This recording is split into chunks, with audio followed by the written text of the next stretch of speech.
This is the A to Z podcast. I'm Zach Jackson. He's on Dre Knott. At Akron Jackson, at Dre Knott on most of your favorite social media platforms. We're at A to Z podcast.com, Facebook.com/A to Z podcast. Shouts, as always, to Scene, to the Honeymoon Grill, to American Fireworks for helping to make this thing happen. Andre, this is the Super Bowl edition of the podcast. Yeah. Can you confirm that for me? I can. There's going to be a game played, Miami and all that stuff. Both teams will have uniforms. It'll be great. And I'm sure because it's Northeast Ohio, there'll be about 4, 5, 6 different guys that we'll watch on Sunday that everybody will go, wasn't he in Cleveland, or does he live in Cleveland, or did he play for the Browns and they cut him? It always happens, and it will on Sunday. Yeah, I actually we'll stick with our little American Fireworks Glory Days theme here. 2 things.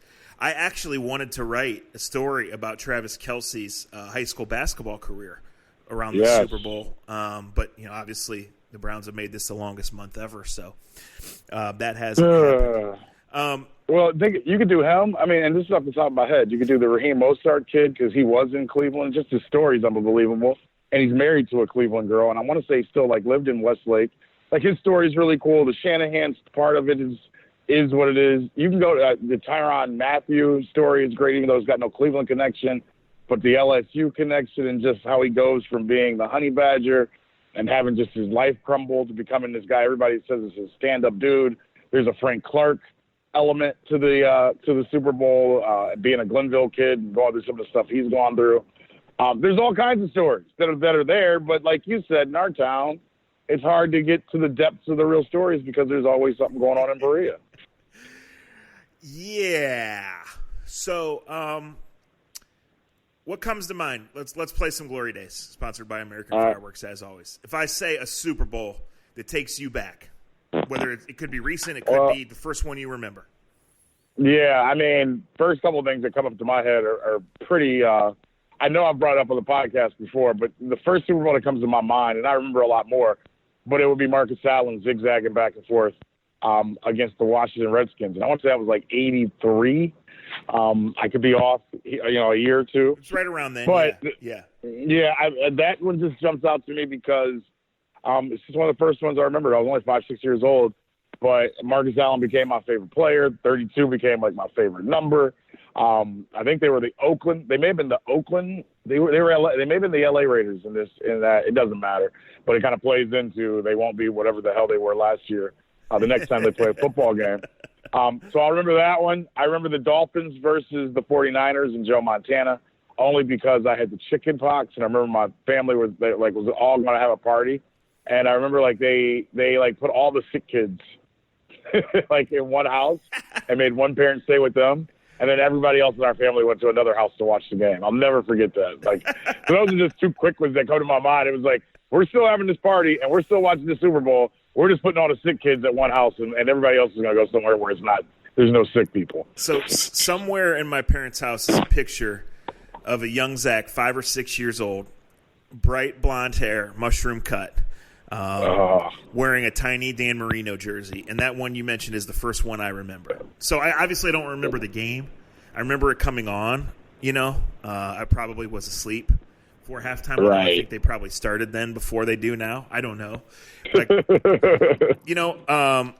I remember being a little kid and really being too sick to pay attention to the Broncos games of the Super Bowl after they beat the Browns, Yeah. I do remember the comeback, the Niners over the Bengals. I do remember that. And then, of course, later on, in high school, so late 90s, there'd always be a party. I remember that. Right. And I remember Elway, finally winning one and the mixed feelings you had about that. But at that point, I probably remember that more from NFL films and from ESPN than from watching it because I was into whatever socially I thought I was cool about at that time. Right. Now, I can say, it's funny you bring up the Denver Broncos part of this because you're right. They became part of the AFC Championship game every year along with the Browns, it seems, for 5 years straight. Now, literally, it wasn't 5 years straight. It just felt that way. And I can remember the Doug Williams game where Doug Williams came back and he threw 4 touchdowns in the second quarter and, he had a bad tooth, had a bad knee, and he, becomes the first black quarterback to win a Super Bowl. I remember it because I was with my cousin and I was at my aunt's house, and we didn't even care about the Super Bowl because Denver had beat the Browns, and it was like soul crushing. And I remember they took us like ice skating or something the day of the Super Bowl, and we didn't even see the first quarter of the game. Like, it was like I didn't even care. We didn't care. I went with my uncle that didn't even care about sports. So I remember getting to like my house, my parents and everyone watching, and like everybody going crazy about Doug Williams. And I remember being like, and then we only rooted for him because what Denver had done to the Browns 2 weeks beforehand. Yeah, of late, I usually watch the Super Bowl. I'm going to admit, sometimes I have football fatigue and I get into the sauce and I don't remember much of the Super Bowl. Like this year, I made the choice to go to Place A over Place B because I know myself and I know at Place A the game wasn't going to get watched. So, right. There might be other circumstances involved in that decision, but it's just frankly how it is. I expect a really good game. I couldn't make a prediction right now with any bit of certainty. I mean, obviously, you look at Patrick Mahomes, and it would be hard to pick against him. But I just think Shanahan is going to have these guys super prepared, and I think they can play keep away to an extent.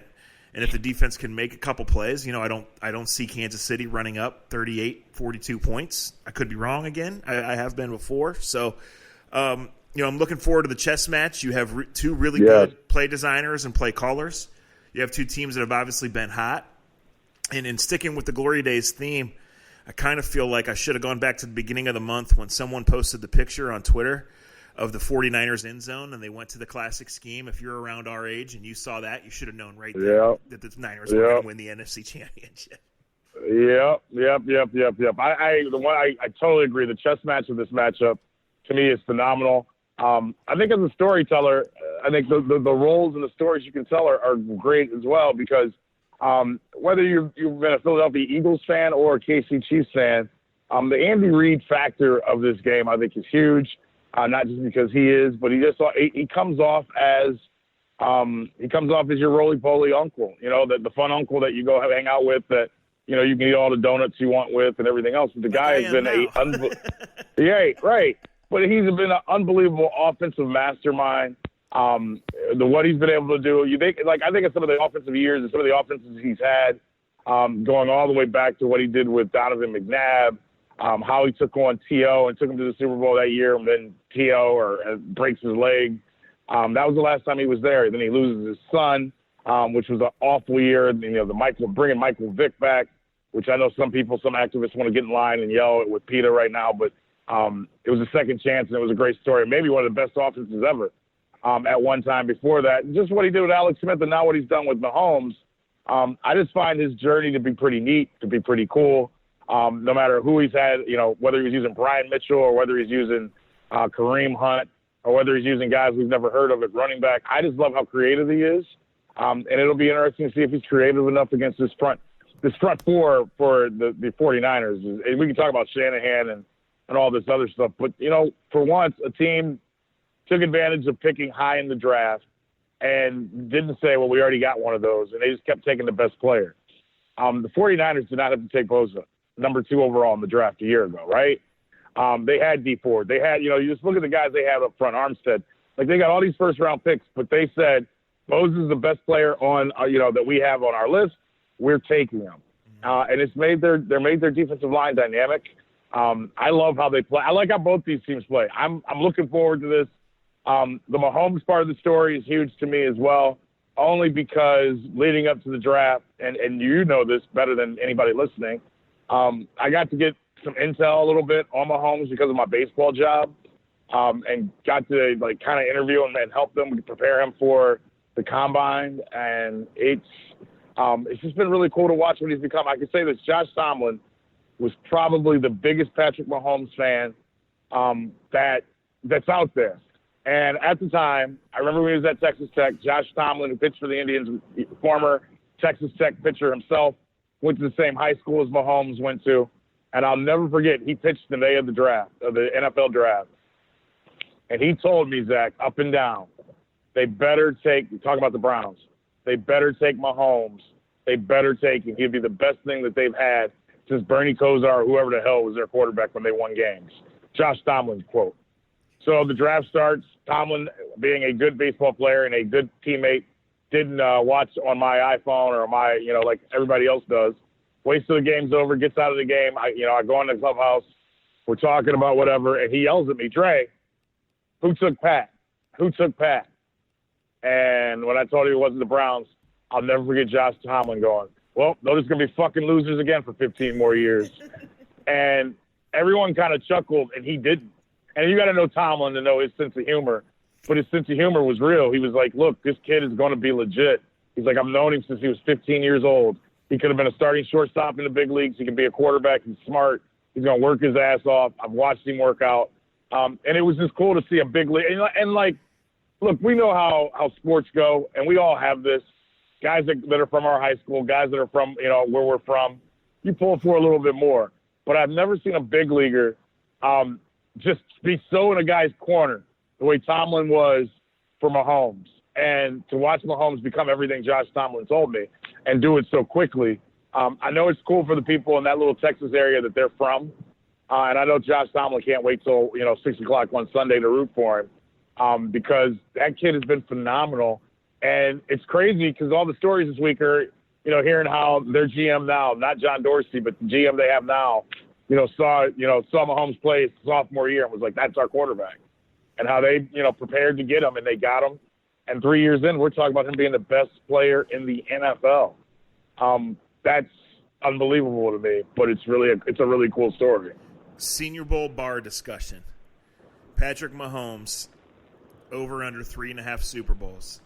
Not win, just play. You would think, when you look at the landscape of the AFC, that he can do over 3, right? You would think because of his youth, I mean, when you also you have to be realistic and look at the incredible careers that Drew Brees has had, that Aaron Rodgers has had, right? That Ben Roethlisberger's had. 4 is a lot, right? Oh, it's a ton. But, You're right. Yeah, I mean, it's way too early to crown him anything, but it's not too early to say there's a chance that this guy is the best to ever play. Yeah, no, it definitely is. And the crazy thing is, I think Cliff Kingsbury was his coach at Texas Tech, right? And yes. Cliff had just been the offensive coordinator at Texas A&M before he went to Texas Tech. The reason why he wanted Patrick Mahomes so bad was because he had just got done using Johnny Manziel at A&M, and it hit him that he wanted somebody that was athletic, that could run that offense. But they no longer wanted the guys that just threw sideways. They wanted a guy that could run that offense with a big arm and athletic, a la Johnny Manziel. That's how you get this guy at Texas Tech and how he becomes who he is, because of Johnny Manziel, basically. Yeah, and credit to the Chiefs for not only going to get him and really laying their balls on the table, right? And then they fired the GM 2 months later, but knowing that he would benefit from sitting, right? He played one game as rookie, creating that environment from saying 10-6 and 11-5 as we've been, and losing in the second round is not good enough. We need to go do this, and they did it. And now they're think about the patience. Think about But I'm glad you said that, and I'll let you get back. Remember what you're saying, but think about the patience they had in this era to go out and get this kid 10th in the draft, knowing he's got this phenomenal arm and everything else, and they did not rush him. They let Alex Smith, as you just said, play that entire season. Alex Smith was the greatest, just the substitute teacher ever, as he helped them learn. And look what the payoff is in being patient and not forcing the quarterback on the field before he's ready. Yeah. It's there's something to be said for having your organization on the same page. So absolutely, that's all we can say about that. So speaking of baseball players in Texas, one thing that broke while you were on vacation that we have not talked about because of the circumstances, multiple circumstances, and I think the Kobe circumstances are why this feels like the most muted Super Bowl in many years. Yeah, no doubt. We have not discussed the Astros and the punishments and the ring of cheating and all that came with it. And I know that you were quick to talk about it when it happened in the series against the Indians 2 years ago. when they were basically caught red-handed taking pictures or something like that from what I know. Right. At the time it was like, okay, this happened, this people know. And there's many layers of this story, so I'll quit rambling. But I'm going to guess as tied into baseball as you were that maybe there weren't a lot of people stunned by this revelation. Broken by the Athletic, might I add. Yeah. Yeah. I tell you what, baseball is so old school and so beautiful that it is old school. But it still has some of these archaic thought processes to what you do say and what you don't say and how you protect each other and how you have each other's back. That Mike Fiers, the guy that went out and kind of finally it's not a secret in the industry that the Houston Astros pushed the limits. And I think I said that right away on our podcast a couple years ago when you were talking about it. And I didn't feel like I spoke out of turn. Felt like what I was saying I was allowed to say because, well, number one, I'm not a major league player. And it's their domain. But I saw enough, heard enough, was around enough. You knew when you went to that ballpark that there are things going on that aren't going on in other ballparks. I've heard a ton of people. I know that the person that's doing play-by-play for the Super Bowl this week, and I'm not going at him, but he said himself just 2 days ago, he feels like it's more than just one team that's doing what Houston was doing. And he may be right, but I can tell you the sophistication of what Houston was doing.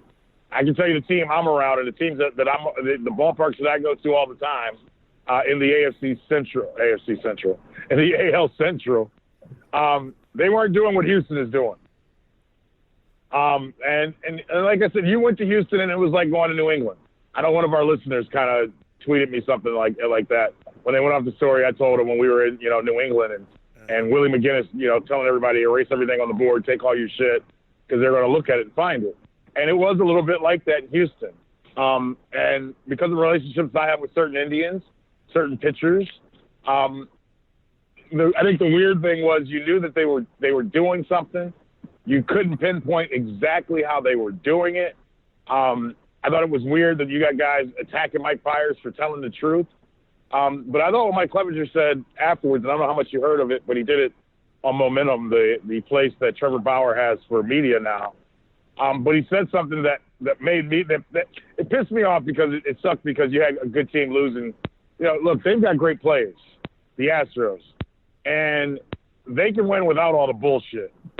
And I think that was the main thing I kept hearing from so many Indians players was that they lost a lot of respect to that team because they were good enough to win without all the other bullshit that they were doing. Yeah. All right, so, but I can tell you this questions quote. I have about this, and I don't know that you've talked to guys directly or whatever. I mean, it's these teams' job, and they pay guys to find every advantage you can. So there is a line. There's never a hard line, I guess, right? But from the penalties, and obviously it's extended to other teams and other managers getting fired, it was determined that this was way over the gaining of an advantage, right? Right, no doubt. I'm glad you put it that way because the lines of cheating and pushing the envelope in baseball have always been a tad zigzagged. Right, if I'm at second base and I can see your signs, and my hitter wants to know, the game has always said that was okay. It's never been okay for a batter to look back while the catcher's doing the signs and try to figure out what's coming. Yeah. The way baseball's always gone is if you try to do that, you're going to get it between your eyes. Right. You don't do that. There's a lot of unwritten rules. It makes baseball stupid at times, in my opinion, the way they have all these unwritten rules. But there are some rules, and you just don't disrespect it. But the thing I wanted to say about Clevenger, who was pissed, and I can't do the money scale right now of the difference of a double-A guy, triple-A guy, and a big leaguer is. But I would say a kid playing double-A baseball is probably making $20,000. A guy playing playing triple-A ball, probably 45, 50. And I may be exaggerating that a tad. Yeah. The minimum at the big league level is almost $500,000. So when Mike Clevenger went off, and Clev tried, and look, I can tell you this, I'm pretty sure Clev won't be pissed that I'm saying this. Clev tried to fight Gary Pettis Sr. and Alex Bregman after Game 3, like on the field. Bregman looked over and smiled, and he said, "Fuck you. Don't ever smirk at me. You know you're a cheating motherfucker, And he goes, and you know that if you ever see me somewhere, I'm going to beat the shit out of you. You cheating piece of shit scumbag. And Bregman just put his head down and wouldn't look back over at the Indians' dugout. The Indians obviously knew. But what Clevenger said a couple of days ago, and I wholeheartedly agree with him, it is so hard for so many guys to get to the big leagues. Mm-hmm. And like Clev said, he had to stay at his parents' house in the offseason. And he told me, you know how embarrassing it is to go tell friends or see friends, they're like, oh, you got drafted. You know, you got drafted by a major league team. He goes, and until you get to the big leagues, he goes, and you put everything into your craft. He goes, I had to live with my parents in the offseason. You know how much that sucks? That I didn't have enough money. And he goes, and these guys ruin guys' careers.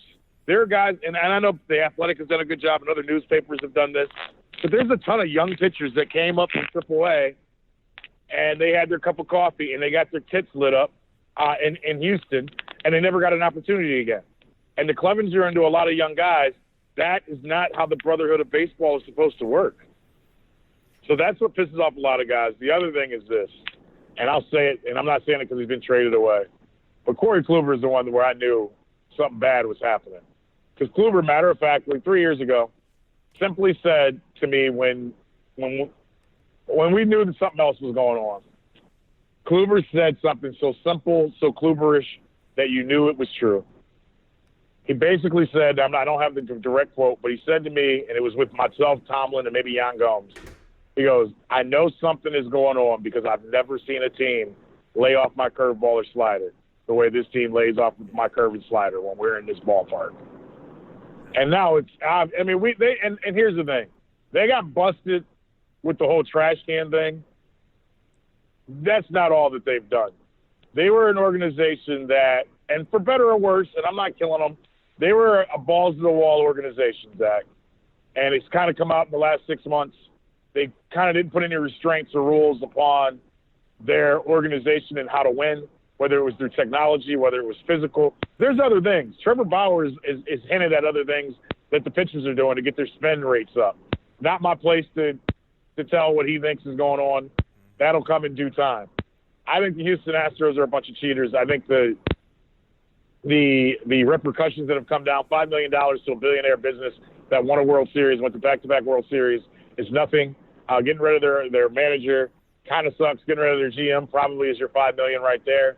I think the MLB went light on the punishment for what they were truly doing to a game that's kind of lost its integrity again, and it's gonna fall down on the rest of us and the rules and how the game is played because of what the Astros were doing, and they were doing it so haphazardly, not paying attention or not giving a shit about the brotherhood of the game. So, Clev, if you're listening, my parents have a great basement. Stop over sometime. My dad's a great cook. Got plenty of room down there. One other thing that I wanted to say about the implications, and you mentioned, I mean, I'm sure MLB, at least publicly, is going to – I mean, the other guys have gotten fired, and there's going to be changes that are going to – I think some of them we'll hear about and some of them we won't, right? Mm-hmm. But right. That's the public side. What about, like, just in general? Like, I've always believed, Dre, that you'll never hear an SEC school turn in another SEC school for cheating. Why? Yeah. Just don't throw stones if you live in a glass house. And I'm not saying the Indians cheat or the Pirates cheat or the Mariners cheat or whatever. All right? I'm just saying I think maybe the game has changed forever off of this. That's I'm glad you bring that up because that's been the hard part about this. I know Trevor Bauer didn't always want to say a lot of stuff about what certain guys are putting on their hands as pitchers, to increase their spin rate because as he told me one time, because if I tell him on the other team, I'm telling on our team. Because, there's certain guys that put pine tar on their fingers to help them get a better hold on the ball. You find a substance to help the ball stick in your hand a little bit better. So on one hand, he hated it, but on the other hand, he couldn't say anything because, you don't want to tell on your own teammates. But I think this was different. And I think that's the hard thing for everybody to take in baseball, what the Astros were doing. When we were in the playoffs just a couple of years ago, I'll never forget Underwood and I on TV. We're having to do stand-ups and wearing shirts and ties, and we're sweating through our shirts. Why? Because the Astros kept the building closed during batting practice for the Indians, didn't turn on the air conditioning, made us sweat our asses off, didn't play music, and then as soon as we were done, they opened up the thing and turned on the air conditioning. Like, and those are kind of things that you chuckle about, and you're kind of like, that's just baseball being baseball, or that's sport. That goes back to our Walsh Jesuit story, where they wet the field and slow down. Yeah, one of the all-time glory days stories. Yes. Yeah, and it's legitimate. And I laugh at those type of things, but that was kind of the Astros. It was always something. You know what I mean? Like it was like not only are they probably, do they have cameras probably in your dugout, and they got cameras, in on your catcher. But they're also so in some ways, some of the things they did, you kind of tipped your hat to because you knew they would go to all ins to win. On the other hand, they went too far. And right. So you mentioned the Patriots thing, and that was my first thought too. Like to me, that's always going to be a part of their legacy. They got caught red-handed, right? And there's a chance they didn't know 100% of it. But on the other hand, from a competitive advantage, like you talked about going there, like that's what you're supposed to do is get any competitive advantage. And if you think that other team is spending 10 minutes on making a fake whiteboard, then you've won those 10 minutes, right? Yeah. When they supposedly would do things like shut down the communication play system for 3 seconds and it'd go right back on, but just to make the other team freak out. Like, I don't know. That sounds like an unwritten rule to me, and baseball is supposedly this game written on unwritten rules. Right. And it's brilliant. I mean, and this has happened since the beginning of sports. And I think that's the hard. And I remember I had some baseball people and some people that don't know baseball when the Indians first caught them a couple of years ago. They're like, that's baseball. People cheat in baseball. And I remember thinking to myself, and I had to really question myself because there are a lot of people who are like, them taking pictures into the dugout to know the signs, that's not a big deal. And it was like, and I kept thinking to myself, I think this is a big deal. Yeah. But the Astros had what you just brought up. They had you when you went to Houston. You had to do your signs over. You had to have double signs. You had to you had to change indicators. You had to talk to your players about certain you had to take an extra 20, 25 minutes preparing to take on the Astros that you didn't have to when you were taking on the Tigers or the A's or the Red Sox. Yeah. That is a competitive advantage like no other. Yeah. And I saw it happen. It's crazy. And does this smear what the Astros did to win the World Series? I don't know. But like you said about the Patriots, it's definitely going to be a part of their story going forward. And I'll say this. I just think they're going to find out more things about what they've done in the near future because this wasn't the only thing that they were doing. Yeah, that certainly will be interesting. And this certainly was a black eye for the game of baseball. Now, it was in the off season. It's something that went away.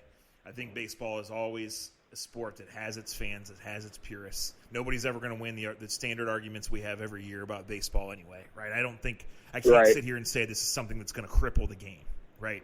The game has its own pluses and its own warts outside of this. But, yeah, I mean, that's what came to me is like, okay, on a local level for years and years and years, and to play more glory days here. You went to Massillon. You were playing Massillon.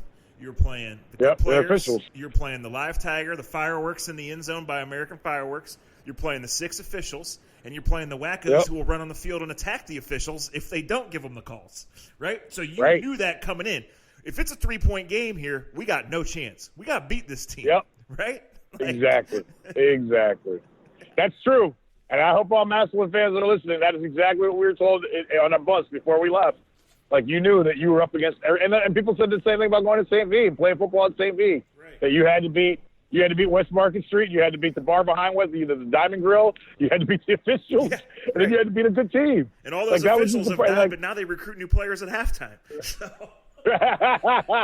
Stop. Here's the thing with baseball. Last thing I'll say. I think the one thing that I think that kind of jumps out to this is that baseball and trying to keep up with technology. Baseball is this 200-year-old game, and technology is at a pace right now that's blowing people out of the water, right? And baseball is just trying to do what every other sport is doing, is be technology-based and using technology. And what happens? The baseball players go, give me all this technology, and I'm going to show you how to cheat. That's how competitive sports are, though, right? Like, oh, you're going to give us these TVs, live TVs in our right next to our dugout, and you think we ain't going to use them? Right. So, on one hand, I get it. That's the game. You got all these really intelligent guys, coaches, and guys within your, and scouts. There's been scouts' jobs for years to try to figure out signs and try to figure out when guys throw certain pitches. And suddenly you're going to give me live television and you're going to give me computers and you're going to give me all this fucking equipment so that I can break stuff down, and you didn't think they were going to take advantage of it? Yeah. That's where I think baseball's got its toughest road to hoe. I mean, I'll just tell you guys you do need to use this from firsthand experience. Like, every NFL team has people, that are then in the production business, not the football business, that run the scoreboard and the game day presentation, and thousands, if not millions of dollars are devoted to this, right? But game day comes, there's a football person that sits in there to make sure they're not showing a replay that could be detrimental to their team, or to make sure that they're instantly showing a replay that could help their team, right? Coordinate that. Yeah. I mean, there's reasons I don't believe the Patriots for 1 second when they got busted in Cleveland this year, because I know what it's like to work for a team TV show, and there is no reason that you would need 8 minutes of B-roll of team sideline. No. You would need 50 seconds at most, because you were going to use 20 seconds at most. Right? Exactly. Yeah, you've never watched a documentary where they show 8 minutes straight of guys on the sideline. That was the biggest crock of you-know-what of all time. It really was. Yes, they were cheating. Yes, they were up to something. There's no doubt at all. But that's the edge that comes with playing the Patriots, right? Like you said. And there's other teams that do shit. Not all teams have something. They do. It's how it is. The funny thing to me is, and I hate to attack players, but the only guy that kind of grinds my gears on this would be Verlander. How many years did Verlander swear the Indians were cheating and they were picking up signs to rock his ass when he was with Detroit? He goes over to Houston, wins the World Series, becomes Cy Young again, and we haven't heard a word from him about all the cheating that the team he was on was doing. Yeah, and, that Altuve video made its rounds quickly, and that's what happens in 2020. And I wasn't really sure, how to judge that, even though it looked pretty damning. Because I've learned, because there's lots of times I've been right on things, and there's been times I've been wrong on things, right? And that's why you can't make every argument in your goddamn life, right? But a few days later, when they did their fan fest or wherever he was come down and he was asked about it, he basically said the time is not right to talk about it. He might as well have said, "I'm guilty as hell." Right. Exactly. That's like when I would get my report cards home, and I would try to tell my dad, "I don't think this is a good time to talk about it right now. We can talk about it later." It was. Let me prepare my defense. Let me prepare my plea. Right. Yeah, that was embarrassing, and it made a lot. And I know it even made my wife mad. She was like, because you know how wives are. She's instantly like, "Why didn't you just come out and apologize and say you did it? This is worse than admitting it." And I go, "Yeah." I go, "It's true." And even Bregman was bad. He was like, "The Astros and MLB have made their decision. We're going to stick by it and move on." Like, the answers are very just, we got caught. Like, what are we going to do next? We move on. All right, couple quick things. I think. This is quick. I want to say this quickly. Okay. I want to say MLB put their rules down. And, they slapped their $5 million and this and that on them. I will be very interested to see how, because the one thing about baseball, and even in basketball, we saw it last night with Jacques Crowder getting pushed into the first row of the Knicks game because he's still in the ball and trying to shoot three-pointers under 50 seconds left in the game. Bush League, we all know you just don't do that type of shit, even though it's the Knicks, and the Knicks are – that was the most aggressive we've seen the Knicks all year long. But despite that, the crazy thing and the great thing about professional sports, whether it be football, baseball, or basketball, and even in high school levels, if you're coached right, is the game usually takes care of the game, right? The players take care of it. I am very interested to see how the Astros get pitched to in spring training. You may see a couple guys get them hard. Like, I don't think during the regular season it'll happen, but I can see during spring training Altuve and Bregman having to duck a lot is all I'll say. I like that. All right, so a couple quick shouts here. I got about 5 minutes. Okay. My brother's team is 15-4. The UPG Bobcats, those of you who followed along on Twitter and sent good vibes, appreciate it. I've been able to get out there the last couple of Saturdays. They got beat last night. They had 4 looks in the last 22 seconds. They didn't go in. They lost by a bucket. And so he's pouting like they're 4-15. But I want to shout out them as they get ready for the stretch run. And then one of my other good friends, Mike Fuline, who is the head coach at Mount Union, his son is little Mikey of Milkshake and A to Z fame. Yeah. His dad's been going through some treatments for some things, and Papa Fuline is a Manchester legend, a Mount Union legend, and a legend in general. So I wanted to send good vibes to him. And then the most important Super Bowl question, Dre, as we get out of here, has nothing to do with Patrick Mahomes versus Richard Sherman or Raheem Mostert versus Frank Clark. It's what are you going to be eating on Sunday? Oh, man. Well, I got to tell you, the Sabos text me something that has me because they're wild people over our house. We always do. And it's changed a little bit now that we all got kids, but it's still a lot of fun. I got to find this text. The Sabos have told us they're bringing jalapeno artichoke dip. So that'll be. I'll have a couple different buffalo dips, wings. But let me qualify this. My college roommate, who's actually coming over to my house this weekend, he's from Brooklyn, New York, and I'll never forget the year the Dirty Bird, Brooklyn, the year the Falcons played Denver, I think, when Jamal Anderson was doing the Dirty Bird, not doing 8 balls off the lines of in the back of a bathroom, like he allegedly was caught doing a couple of years ago. I'll never forget that in that Super Bowl, there's a chicken place in Kent that we ordered just all the chicken and all the pizza you could, surprise, surprise. And my roommate Nick at the time, still one of my best friends, he took actual flat chicken wings and put them on white Wonder Bread and made chicken wings sandwiches. It was the most ridiculous thing. Hard, Screw Popeyes and their chicken sandwich. That was the first original chicken sandwich that I had ever seen. So, the basics. I can't wait to eat wings. And I've been eating pretty good this off season. But everything that I've ate really well that's been very positive for my life, out the window on Sunday. So, yeah, I would have to say all the different dips, whether it be like cheese dips, fondue. That's where I can't wait till Sunday. All right, so in Mobile for the Senior Bowl, I had my first Popeyes chicken sandwich. I give it the highest recommendation. Yes. I'm told they won't sell you more than 3 of them here, though, so I can't say that I'm bringing that to the party on Sunday. That's BS. I've bought 4 or 5 at a time, but you just got to know the right people. Never mind. I will probably go Barberton Chicken, the Drumettes. Shout out White House. I know you've been to one right by your house. Yes. Uncle Mike's the owner down there. Yeah, we'll have some of those in my house on Sunday. Yeah. Hey, anyway, guys, we appreciate you listening. We appreciate you liking our. I got one quick thing. Yep. One quick thing. My bad for everything else, but I got to do this. I'm very excited for something on TV today, and I know you should be too. Your favorite quick Michael Vick story, because they're doing the Michael Vick 30 for 30 starts tonight. Oh, yeah. And I can't wait. Oh, my favorite Michael Vick story. To me, it's just that Sugar Bowl where they were just down, and he just all of a sudden got them back in the game. I mean, he went on to do incredible things at the NFL level, and everybody knows his story, but that to me was like, oh, my God. And that's when you realized that this guy was going to break the mold and go number 1 in the draft.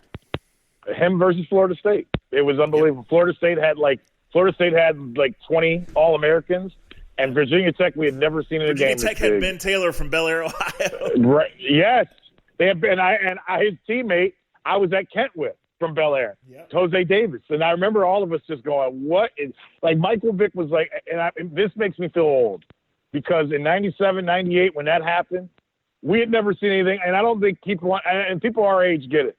But if you're 10, 15 years younger than us and you know Michael Vick from the video game, or you know Michael Vick from the dog thing, or you know Michael Vick from dude, there was nothing like that first time you watched him at Virginia Tech and he was playing Florida State. Your mouth just dropped for 4 hours straight because we had never seen an athlete like this get to touch the ball on every play. So it was I'm phenomenal. Behind on my 30 for 30s. I have, you keep them on the DVR or whatever. And you can watch them now on ESPN Plus, at least most of them. But this is one. I'm going to the YSU basketball game tonight, so I won't see it. But this is one I will watch before the weekend is out. I won't stash it in the folder like the other ones. That's for sure. Right, and I want to say it's a 2. It's a 2-fer. I think it's a 2 or 3 of them. So yeah, I did see the commercial the other day. I got to admit, Dre, the days of me just casually having ESPN on are mostly past. I know. Right? Twitter's me changed too. The world's changed that. Yeah.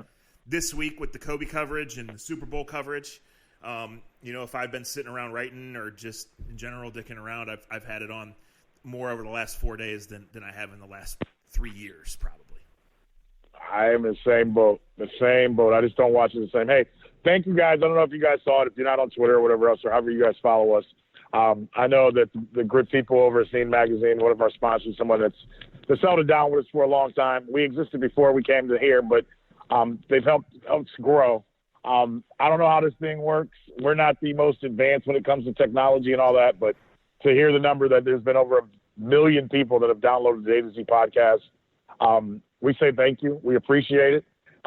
This is a lot of fun for us. We know that we always don't talk about stuff or things that make you happy or things that make you guys like us, but we appreciate everyone that's taking the time out at least once to download and listen to us go back and forth and have conversations that we would have whether we had microphones or earplugs in our ears or not. It's been a really cool ride, and a ride that I think we both expect to continue along. So here's to 1 million, and here's to 1 million more. We appreciate you guys. From the bottom of our cold hearts, I echo what Dre said. Thank you to every one of you. Here's to 1 million more downloads, 1 million more Popeye's chicken sandwiches. We'll talk to you soon.